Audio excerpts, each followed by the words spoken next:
We begin by meeting John, who is talking to a woman.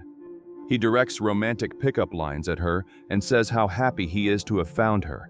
John continues saying beautiful words to win over the person he desires, until the woman in front of him reveals herself to be the diner waitress, Ruthie. In front of her, he is practicing so he can approach the real young woman he likes. His friend Ian finds the moment very melancholic and says that the young Nikki will not like this kind of approach. After the waitress leaves, Ian tells his friend to use more attractive means, showing himself as someone different and using more masculine attitudes instead of jokes. It is noticeable that John does not have many qualities to approach the young woman he likes and needs his friend to give him some support, since his desire to date her has lasted more than 5 years, and the young man still has not taken any initiative. John then returns home and receives the first bad news of the day. His domesticated cat died after ingesting the controlled medication John used, which had fallen on the floor. The loss shakes him, and he cries in his room like a devastated young man. Later, to distract himself, John looks at social media and endlessly admires the profile of Nikki, the beautiful young woman he has liked for years. Suddenly, Nikki calls John, asking if he was going to meet with the study group because he is the smartest and everyone needs him to pass the week's exams. John still seems hesitant to be close to her and makes up an excuse not to go meet his friends.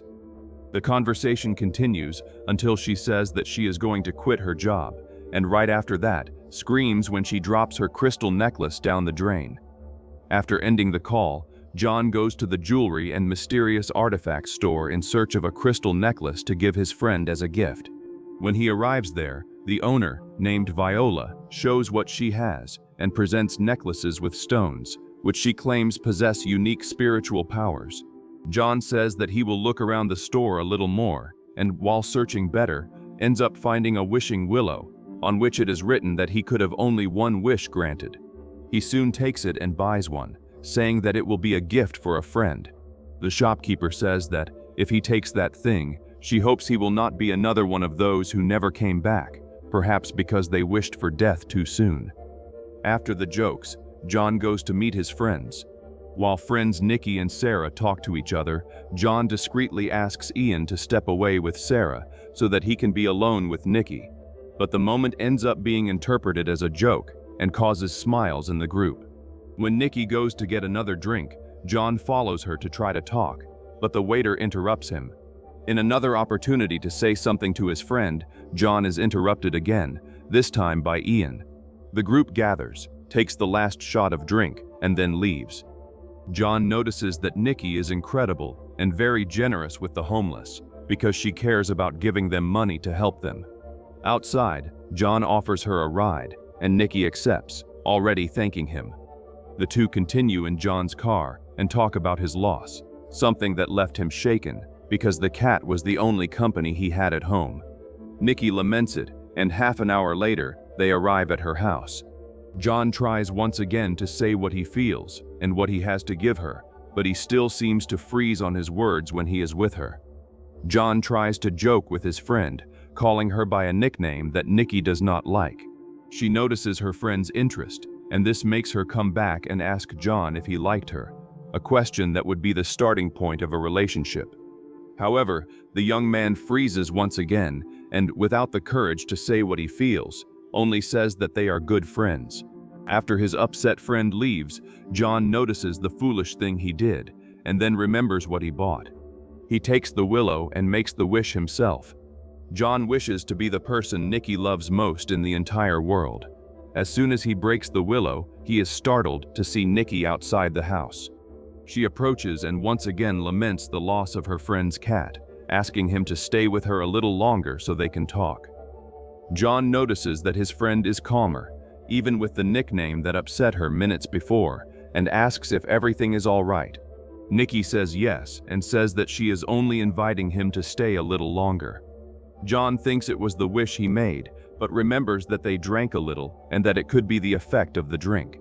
Nikki, acting like a fun young woman, tries to get John out of the car, but, unable to do so, gets back into the vehicle, claiming that she does not want to be alone.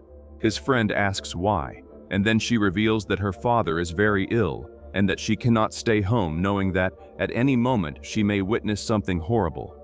This ends up softening John's heart, and he accepts her request to go with him to his residence.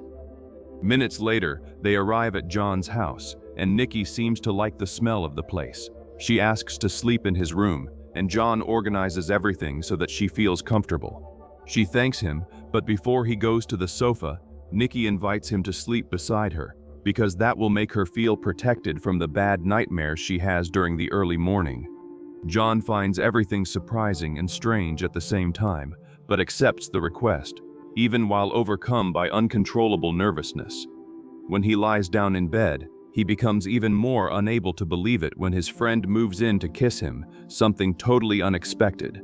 The romantic moment is soon interrupted when Nikki pulls away, questioning what she is doing. John is frightened and asks if he did something wrong, but the young woman says no, she just became nervous. Then, suddenly, she feels sad again and returns to John's arms. In the early morning, we see John lying on the floor, reflecting on everything he experienced that night. Curious, he searches for information about the willow and wish fulfillment. He searches and finds a website with reports from people denying the willow's functionality, saying that it is all just a joke to be bought. John smiles, noticing that he is living something real and that it is not the effect of a mystical product. When he returns to the room, he sees Nikki waiting for him. She invites him to lie down with her. At dawn, John wakes up and does not see Nikki beside him. Going to the kitchen, he finds his breakfast ready. Minutes later, we see John going to work at the music store. His friend Ian approaches to learn the news, and John says that nothing happened beyond Nikki's company, but states that he thinks the young woman has some kind of problem, because suddenly she was happy, and at another moment she would freak out and act rudely. He says that maybe it is because of the family problem, since her father has cancer and is almost dying, something that torments her.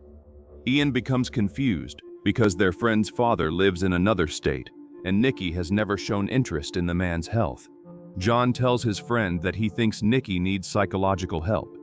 Ian, seeing that Nikki looks smiling at John, considers the use of illicit substances and says that he will talk to his friend. The day passes, and we see everyone leaving work, but Ian will take their friend home instead of John. When they arrive home, they talk about Nikki, and Ian states that the young woman is fine and did not seem to have problems. She only took hallucinogenic things. At that moment, someone knocks on John's door. When he checks who it is, he discovers that it is Nikki, who is well-dressed and apologizing for the previous night.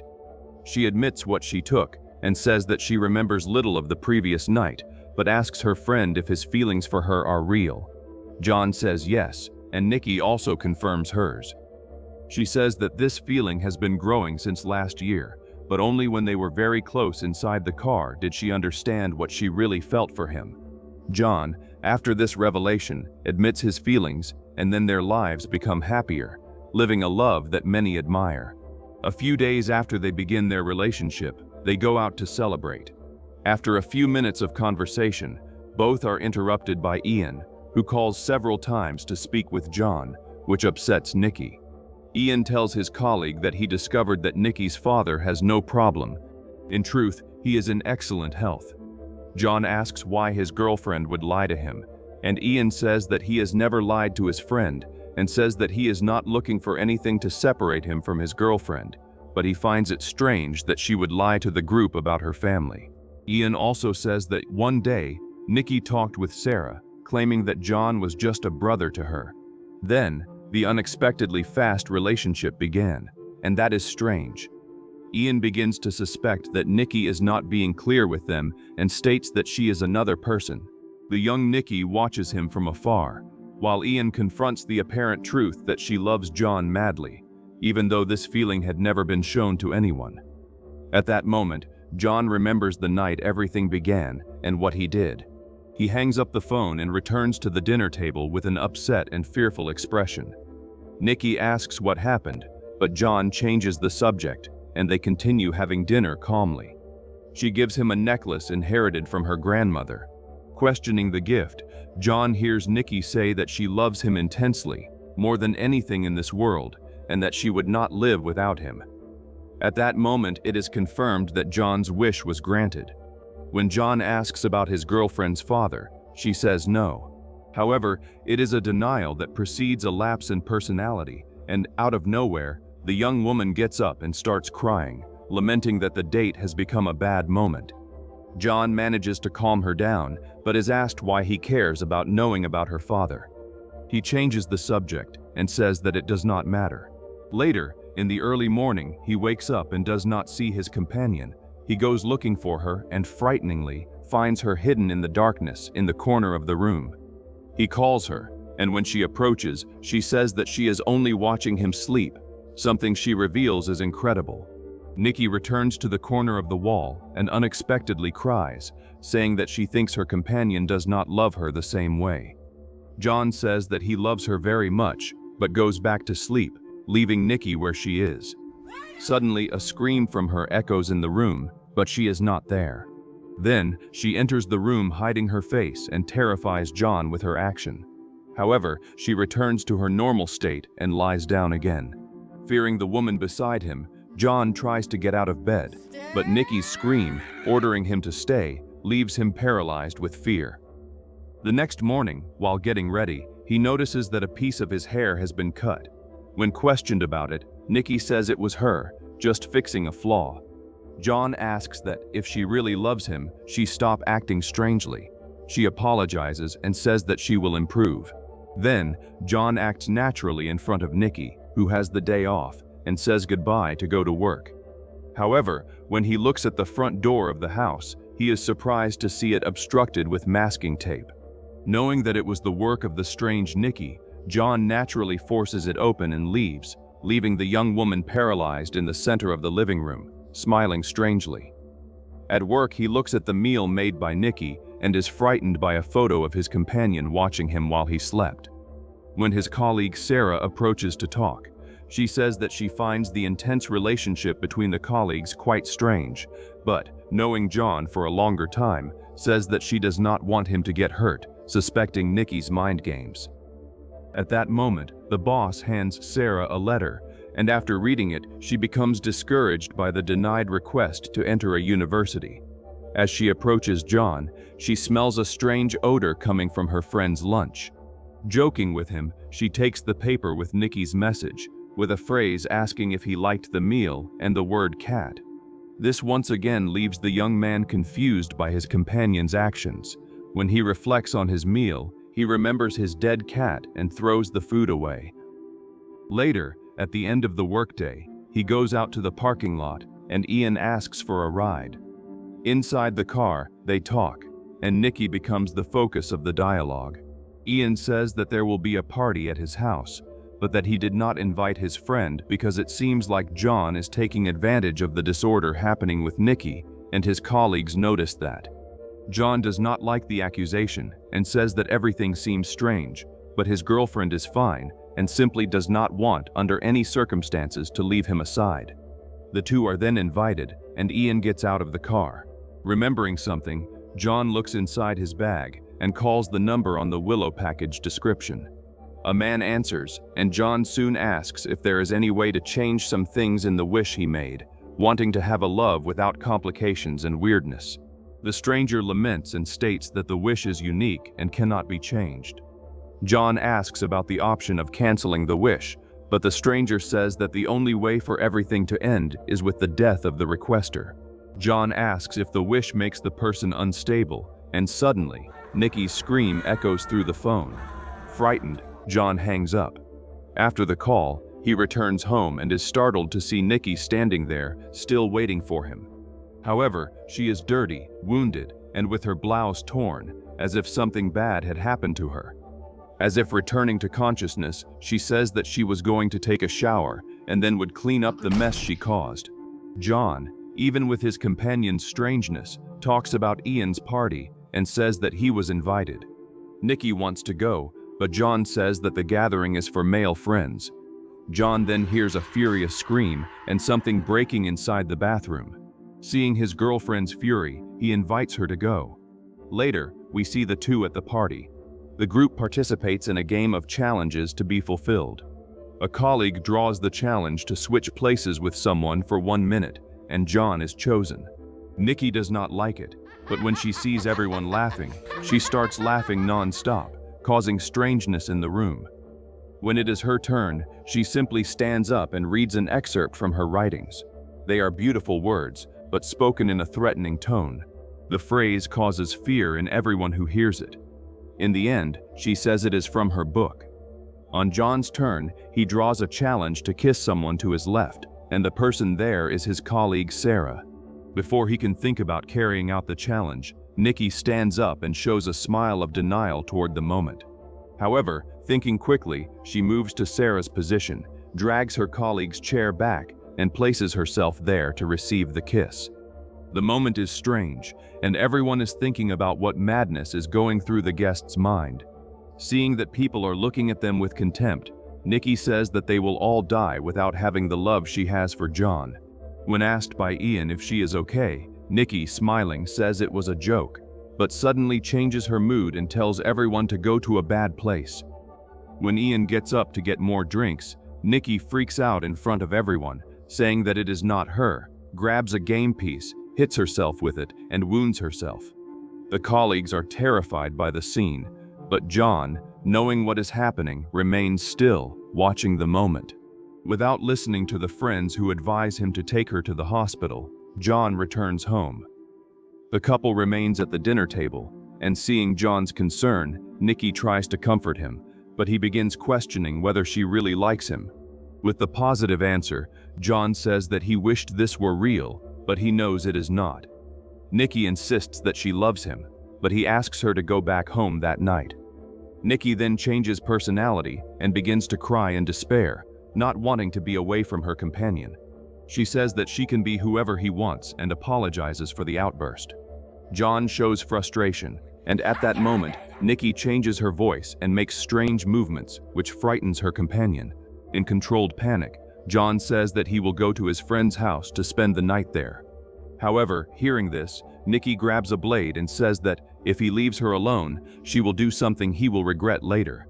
Fearing the real threat, John decides to stay, because even with his companion's outburst, he cares about her and does not want any harm to happen.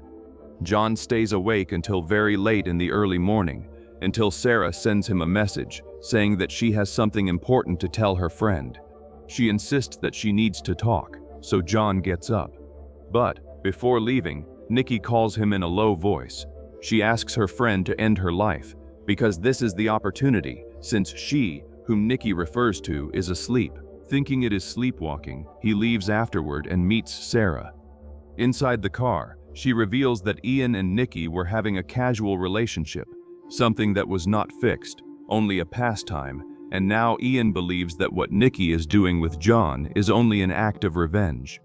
However, the conversation becomes calmer and involves revelations of feelings. Sarah says that she likes him and has the opportunity to carry out the game's challenge. In this peaceful moment, Nikki appears, breaking the car window, grabbing Sarah's head, and smashing it against a stone and the steering wheel. John sees the terrifying scene and cannot react at all. Nikki laments what she had to do to protect their romance, and then asks John to help her get rid of Sarah's body. John, with no choice, does what needs to be done. The next day, he goes to the mystical artifact store and confronts the owner about the wishing willows, saying that the girlfriend he desired so much is crazy about him.